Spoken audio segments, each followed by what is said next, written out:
Alan here with DustyHikers.com. Not every trail is dusty, but every trail can tell you something about yourself. So one question that a lot of people ask is how much water you should bring on a hike. And I think the more important question is how much water does your body need on a hike? And so I also have a blog, which is DustyHikers.com.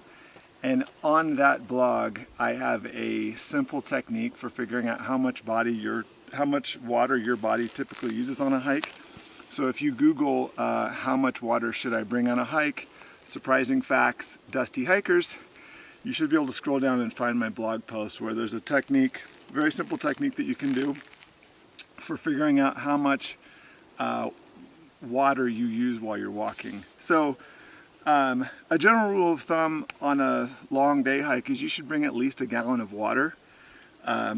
We just started this hike today about 2 hours ago here in Big Bend National Park.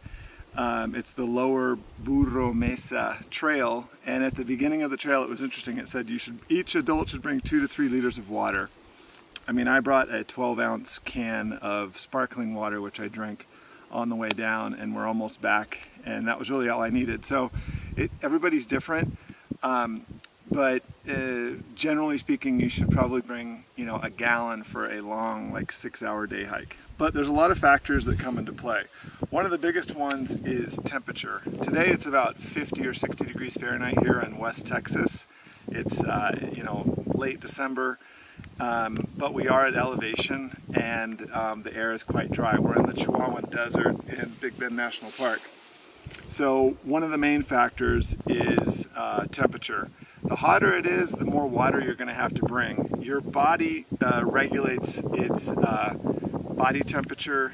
Your body regulates its temperature through perspiration primarily, and that's one of 3 key ways that your body is going to lose water. Our bodies lose water through perspiration, respiration, and down the toilet.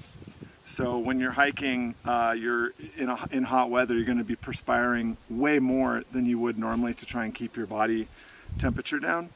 And so you're going to have to bring maybe twice as much water as you think that you will. So if you go to my blog and check out that technique for figuring out how much water your body actually uses, that's a really important factor to have. How many cups of water do you lose per hour? And then you can gauge on a hike. Like here we're at almost, we're almost 5,000 feet right here. Maybe we're at 5,500 feet. And so higher elevation, the air is thinner, you're going to be breathing harder, and so you're going to be taking in and expelling more air, and that will also dehydrate your body. So at higher elevations, you're going to be probably needing to drink more water. So I did that technique and figured out how much water I use per hour, which is 2.5 cups.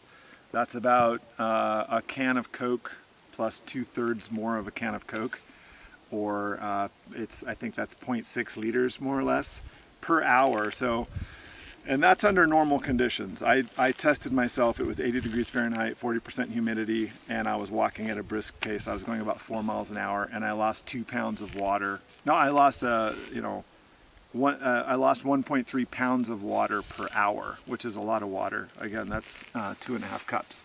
So I know that just to maintain my hydration on a normal day, at a normal pace, I'm going to have to drink 2.5 cups of water per hour.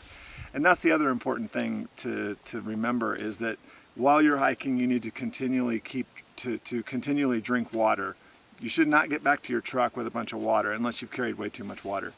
The other really important thing to do, and that's what I did this morning, is you can pre-hydrate. So while we were in Fort Davis at this awesome hotel called the Drugstore, Fort Davis, which is really fun. It's like a 100-year-old establishment there. This morning I was drinking lots of water. I mean, I probably drank 2 liters of water over 3 hours, and so I really didn't need to drink that much water on this hike. All right, guys, so for more tips and tricks about hiking, go check out DustyHikers.com. Thank you.